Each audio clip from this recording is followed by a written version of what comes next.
Dad's toxic meltdown in the courthouse left me publicly humiliated, and my whole family finally saw his true colours. So this all went down last year, but I still get this tight feeling in my chest when I think about it. For context, my dad, Samuel, is 40 and has always been, let's just say, volatile. He's one of those guys who thinks yelling is a form of communication, and that every inconvenience is some kind of attack on his manhood.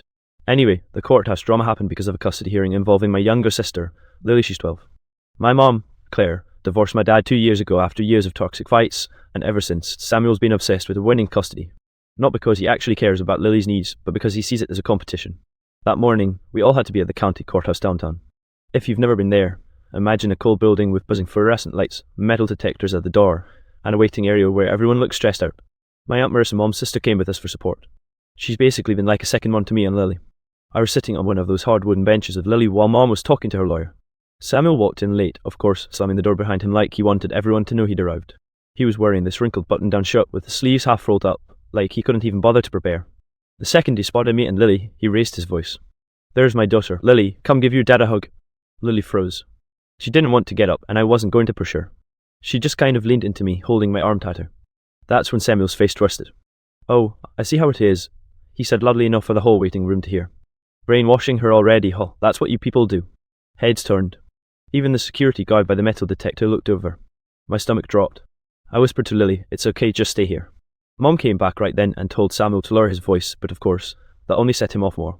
"Don't tell me what to do, Claire. You've been poisoning my kids against me for years, and now you parade them in front of this court like I'm some kind of criminal." The room went dead silent. Some lady across the aisle actually muttered, "Oh my God," under her breath. I felt my face burning. It's one thing when he yells at home, but here, in front of strangers, lawyers, court staff, it was like he wanted to humiliate us all. Then he turned to me. "And you don't think you're grown just because you're sitting there pretending to be a man. You're nothing without me. You hear that? Nothing." I wanted the floor to swallow me whole. Lily started crying softly, and Marissa pulled her into her arms. Mom looked like she was ready to explode, but we were in a courthouse, so all she could do was grit her teeth. That was just the beginning. What happened inside the courtroom made the waiting room scene look like nothing. When they finally called our case, I swear my legs felt like cement walking into that courtroom.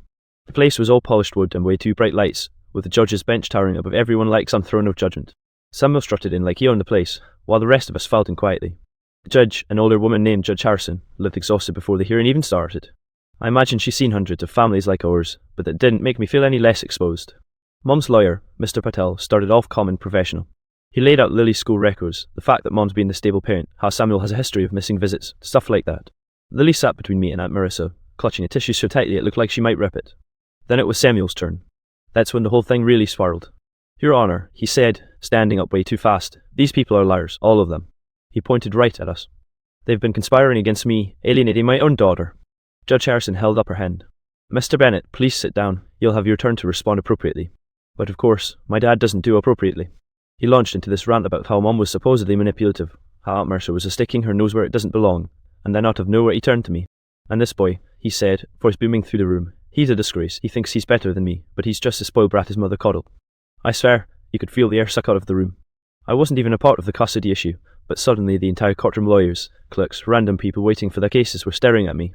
My ears burned, and I wanted to disappear. Lily whispered, "Don't listen to him," but her voice was shaking, and that burnt me even more. The judge slammed her gavel once. "Mr. Bennett, this is not about your son. Sit down." Samuel didn't sit. He started pacing in front of the judge's bench like he was performing on stage. "I'm the father. I have every right to speak my truth. They can't silence me." At that point, the two bailiffs stepped a little closer, and even I thought they might drag him out. Mom's lawyer leaned over to her and whispered something, and I could see Mom clenching her fists so hard her knuckles were white. Then, the worst moment, Samuel spun around and barked at Lily, "Stand up and tell this court you want to live with me. Go on, tell them." Lily broke down sobbing. She buried her face in Aunt Marissa's shoulder, shaking her head. People in the gallery actually gasped. Judge Harrison's face hardened like stone. "Mr. Bennett," she said, her voice sharp enough to cut glass, "if you continue this behaviour, I will have you removed from my courtroom." For a split second, I thought he might actually get arrested right there. He glared at the judge, then finally slammed himself down into his chair, muttering under his breath. The damage was already done, though everyone saw Lily's fear, everyone heard his outburst, and my humiliation was seared into the room like a scar. And that was only halfway through the hearing. After Samuel's little meltdown, the room stayed tense, like everyone was holding their breath waiting for the next explosion. Judge Harrison adjusted her glasses, scribbled something in her notes, and then motioned for Mom's lawyer to continue. "Mr. Patel, bless this man's patience," calmly presented text messages Samuel had sent Mom, pages of aggressive, borderline threatening stuff. Things like, "You'll regret this and you'll never take my kid away." When Patel read them out loud, my dad leaned back in his chair with a smug smirk, like he thought it made him look powerful instead of completely unhinged. Mom sat there stone-faced, but I could see her hand shaking on the table. Lily leaned into me so hard it almost knocked the air out of my lungs. Then Samuel demanded to speak again. Those texts were taken out of context, he shouted, waving his hands. She provoked me. She always does this, pushes me until I explode and then plays the victim. Judge Harrison raised an eyebrow. You were doing a fine job of proving her point all by yourself. Mr. Bennett.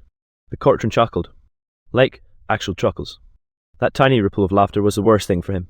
His face went beet red, and he banged his fist on the table so hard that the clerk actually jumped. You all think this is funny? He roared. My own family turning against me, strangers laughing at me. I swear my stomach twisted into knots. It was one thing to be yelled in private, but to have him lose it in front of an audience, it was like every embarrassing memory I had of him was amplified and put on stage. And then, of course, he zeroed in on me again.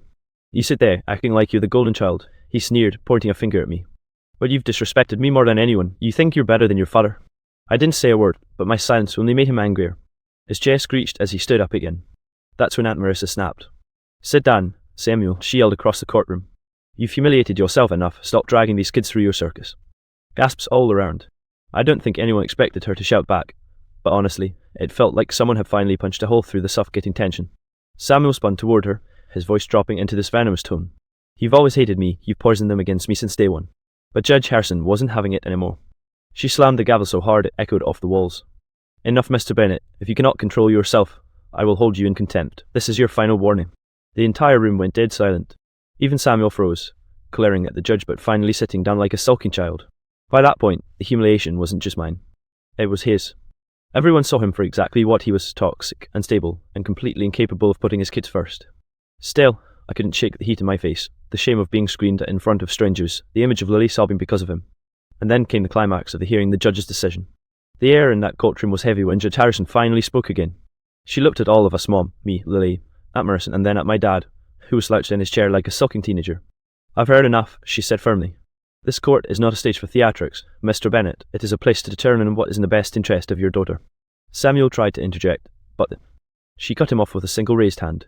No, sit quietly. I swear, that moment felt like watching someone finally stand up to the school bully.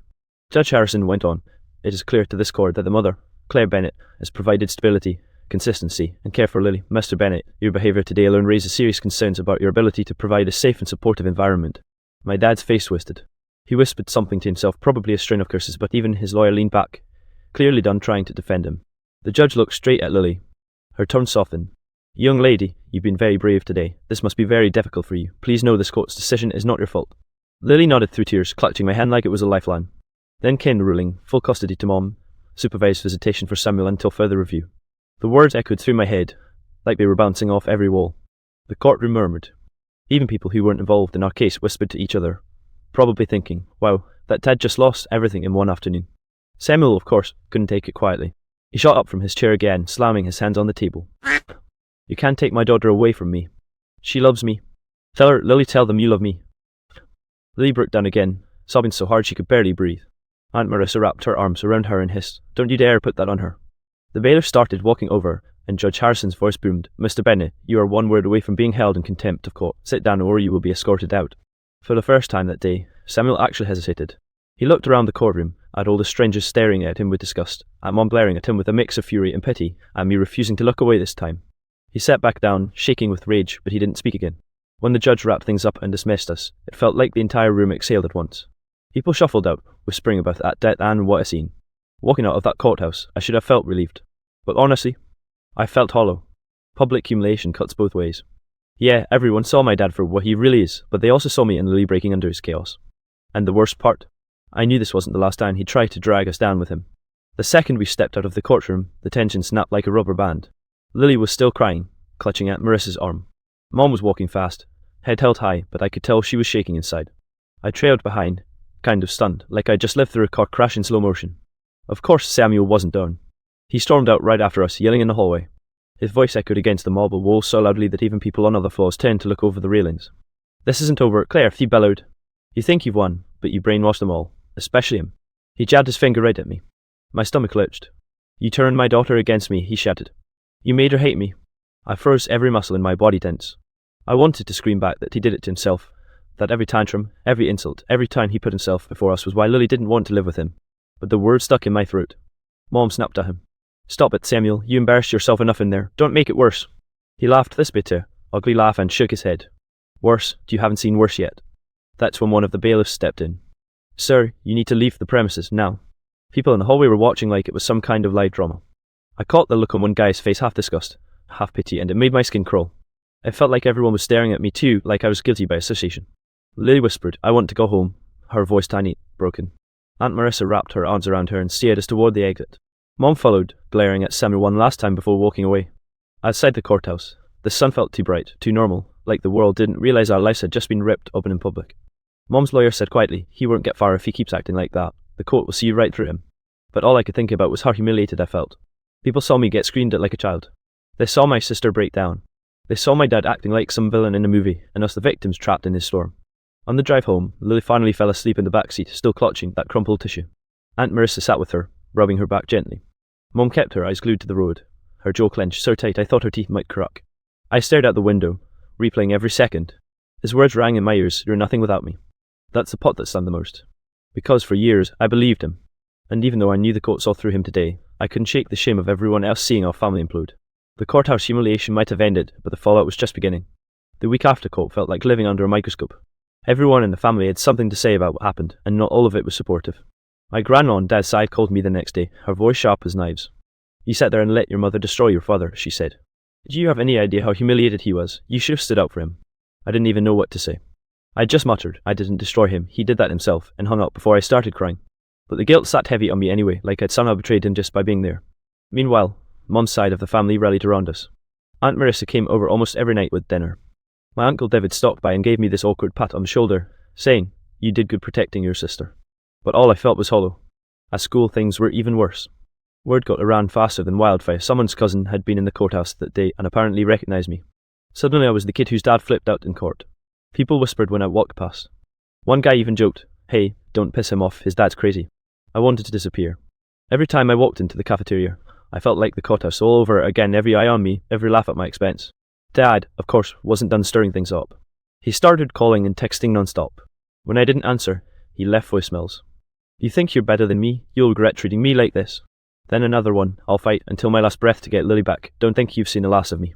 Mom blocked his number eventually, but he found other ways, emails, messages to his mother, even showing up at Lily's school one afternoon. That time, the school had to call Mom and the cops. It was terrifying. Lily became so jumpy she didn't even want to go to sleepovers anymore. At night, she'd sneak into my room and curl up on the floor next to my bed like she needed someone there to feel safe. I'd tell her, "It's okay, he can't hurt us here," but I don't think I believed it myself. The worst part? I couldn't shake how much of myself I saw in him. The anger, the temper, the way he could turn a room against someone with just a few words. I worried, what if I end up just like him?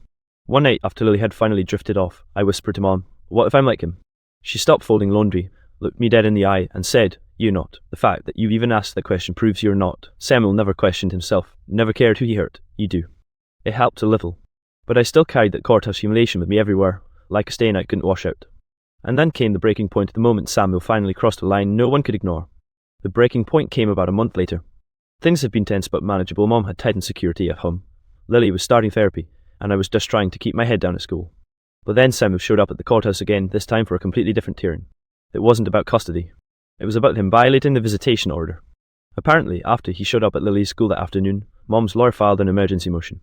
I thought maybe this time, he'd finally get it, that maybe the humiliation of last time would have calmed him down. But no. If anything, he was worse. The courthouse felt déjà vu, the same buzzing lights, the same wooden benches, the same dread sitting heavy in my stomach. Lily didn't have to come this time, thank God, but I went with Mom and Aunt Marissa for support. When Samuel walked in, he looked different. Not calm or more desperate. His shirt was wrinkled, his eyes bloodshot, and he had this wild energy about him that made my skin crawl. He didn't even wait for the judge to speak. He started shouting the second he sat down. "This is all lies. I'm being targeted. My own family conspiring against me with the court system." Judge Harrison wasn't having it. She leaned forward, her voice firm. "Mr. Bennett, your behaviour is exactly why we are here today. You violated a direct court order and caused significant distress to your daughter. Do you deny this?" He didn't answer the question. Instead, he pointed right at me in front of everyone. "And you think you're a man, siding with your mother, but you're nothing but a coward, hiding behind her skirt, letting them turn you against me." I felt every eye in the room on me again. My cheeks burned, but this time something snapped inside me. Instead of shrinking down like before, I looked him straight in the eye and said, "You did that yourself. Don't blame me for your choices." The whole room went silent. Even the bailiffs froze. Samuel's mouth opened and closed like a fish out of water. Judge Harrison seized the moment. Mr. Bennett, you are in contempt of court for your continued outbursts and violations. Bailiffs, remove him. And just like that, it was over. 2 officers stepped forward and guided him out, his voice echoing down the hall. This isn't the end. You'll regret this. But for the first time, I didn't feel humiliated. I felt free. Everyone in that courtroom saw what I saw, what I'd been living with for years. The shame wasn't mine anymore, it was his. Afterward, as we walked out, Mom squeezed my shoulder. I'm proud of you, she whispered. Aunt Marissa nodded, tears in her eyes. It still hurts, of course. He's my dad, and there's always that part of me that wishes he could have been better. But I realised that day that his toxic behaviour wasn't my burden to carry anymore. The courthouse had been a stage for his humiliation, sure, but it also became the place where I finally found my voice.